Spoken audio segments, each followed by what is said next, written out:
Good morning students, कैसे हैं आप सब। आशा है कि आप सभी स्वस्थ होंगे और मन लगाकर पढ़ रहे होंगे। तो बच्चों, आज का हमारा विषय है प्रत्यय। प्रत्यय हम पिछली कक्षा में पढ़ चुके हैं। एक बार हम पिछली कक्षा में पढ़ी हुई बातों को दोहरा लेते हैं और उसके बाद में आज की कक्षा शुरू करते हैं। तो अब तक हमने जाना कि जो शब्दांश शब्दों के अंत में जुड़कर अर्थ में परिवर्तन लाए वे प्रत्यय शब्द कहलाते हैं। यानी कि जो आपका मूल शब्द है उसके अंत में आपका प्रत्यय जुड़ेगा तो उसे कहते हैं हम प्रत्यय। उपसर्ग हमने जो जाना था उसमें मूल शब्द के आगे जुड़ता था उपसर्ग, पर प से प्रत्यय तो यानी आपका मूल शब्द के पीछे जुड़ेगा प्रत्यय। ये आपको हमेशा याद रखना है। उदाहरण के लिए देखिए यहाँ पे मीठा प्लस आस तो आपका शब्द बनेगा मिठास। लोहा प्लस आर यानी कि लुहार। नाटक प्लस कार यानी कि नाटककार। बड़ा प्लस आई यानी कि बढ़ाई। अब यहाँ पर देखिए बड़ा प्लस आई का मतलब है बढ़ाई यानी कि किसी की तारीफ करना। टिक प्लस आओ टिकाऊ। बिक प्लस आओ बिकाऊ। होन प्लस हार यानी कि होनहार। ये देखा आपने कि ये आपके मूल शब्द थे और ये सभी आपके प्रत्यय। मूल शब्द के साथ जब आपका प्रत्यय जुड़ गया तो आपका नया शब्द बन जाता है जिसे हम कहते हैं प्रत्यय युक्त शब्द। चलिए आगे बढ़ते हैं। प्रत्यय दो प्रकार के होते हैं, कृत प्रत्यय और तद्धित प्रत्यय। कृत प्रत्यय हम पिछली कक्षा में जान चुके हैं। आज हम पढ़ेंगे तद्धित प्रत्यय। तद्धित प्रत्यय क्या है? क्रिया को छोड़कर संज्ञा, सर्वनाम, विशेषण आदि में जुड़कर नए शब्द बनाने वाले शब्द ही प्रत्यय तद्धित कहलाते हैं। अब देखिए यहाँ पे जो हमने पहले पढ़ा था कृत प्रत्यय, उसमें हमेशा आपका क्रिया शब्द जुड़ता था।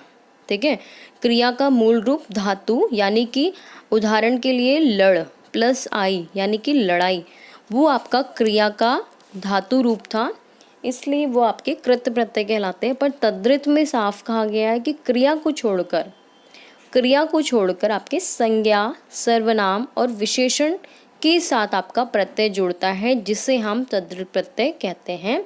उदाहरण के लिए देखिए यहाँ पे, अब यहाँ पे जैसे उदाहरण देखिए, मानव प्लस ता यानी कि मानवता। अपना प्लस पन अपनापन। बुद्ध प्लस उ बुद्धू। लाल प्लस इमा यानी कि लालिमा। वर प्लस इष्ट यानी कि वरिष्ठ। कुल प्लस ईन कुलीन। मधु प्लस र मधुर। वत्स प्लस ल वत्सल। माया प्लस वी मायावी। कर्क प्लस श यानी कि कर्कश।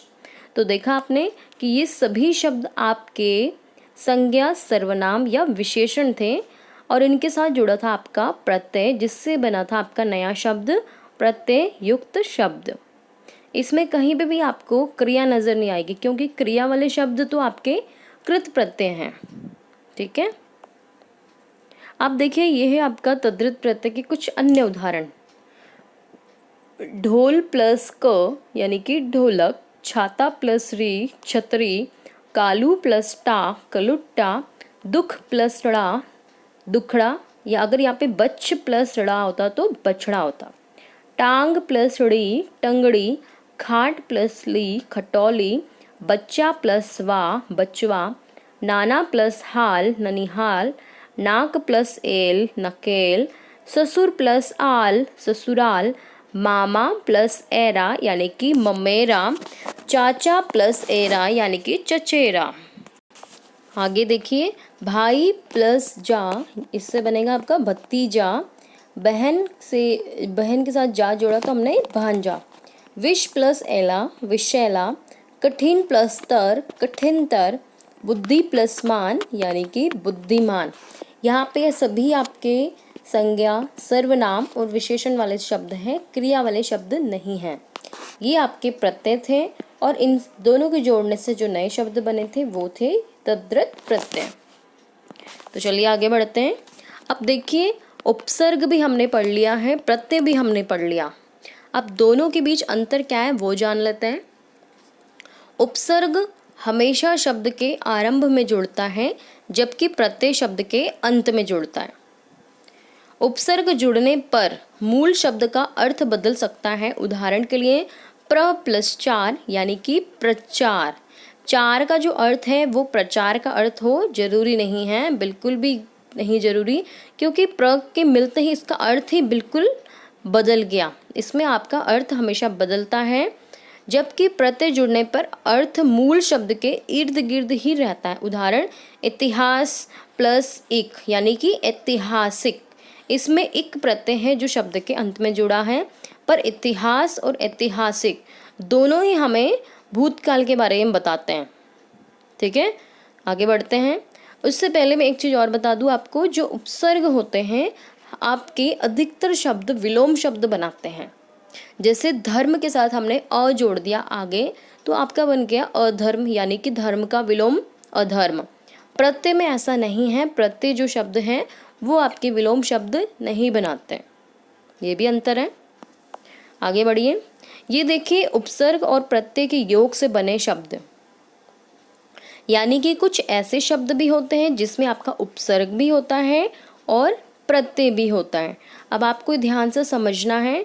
निराभिमानी, इसमें आपका निर अभी अब उपसर्ग है, मूल शब्द आपका मान है और ई आपका प्रत्यय है। अनुकरणी में आपका अनु उपसर्ग है, करण आपका मूल शब्द है और प्रत्यय आपका ईय। बेरोजगारी में बे आपका उपसर्ग है, रोजगार आपका मूल शब्द और ई आपका प्रत्यय। स्वावलंबी में आपका स्व उपसर्ग है, अवलंब मूल शब्द है और ई आपका प्रत्यय। अधार्मिक में अ आपका उपसर्ग है, धर्म आपका मूल शब्द है और इक आपका प्रत्यय। उपकारी में उप आपका उपसर्ग है, कार आपका मूल शब्द और ई आपका प्रत्यय। असामाजिक में अ आपका उपसर्ग है, समाज आपका मूल शब्द है, इक आपका प्रत्यय। निर्दयी में आपका निर उपसर्ग है, दया मूल शब्द है और ई आपका प्रत्यय।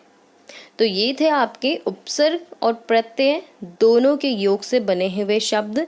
इसमें आपका उपसर्ग भी है और इसमें आपका प्रत्यय भी है और इसमें मूल शब्द भी है। बिना मूल शब्द के हम उपसर्ग और प्रत्यय वाले शब्द नहीं बना सकते। तो चलिए देखते हैं आपको ये पाठ कितना समझ आया। दिए गए शब्दों के साथ उचित प्रत्यय लगाकर नया शब्द बनाइए। प्रत्यय लगाना है आपको, यानी कि इस मूल शब्द के बाद में आपको कुछ ऐसा शब्द जोड़ना है, प्रत्यय जोड़ना है, जिससे कि आपका एक नया शब्द बने। गुण, गुण प्लस कारी गुणकारी। थक, मोटा, लिख, समाज, पढ़, बल, पशु, जादू, संगीत, ये सभी प्रश्न आपको स्वयं करने हैं, जैसे कि गुण प्लस कारी यानी कि गुणकारी। तो बच्चों ये आपका गृह कार्य है जो कि आपको स्वयं करना है, कॉपी में लिखना है और याद करना है। अगली कक्षा में मिलेंगे हम नए विषय के साथ, तब तक के लिए धन्यवाद।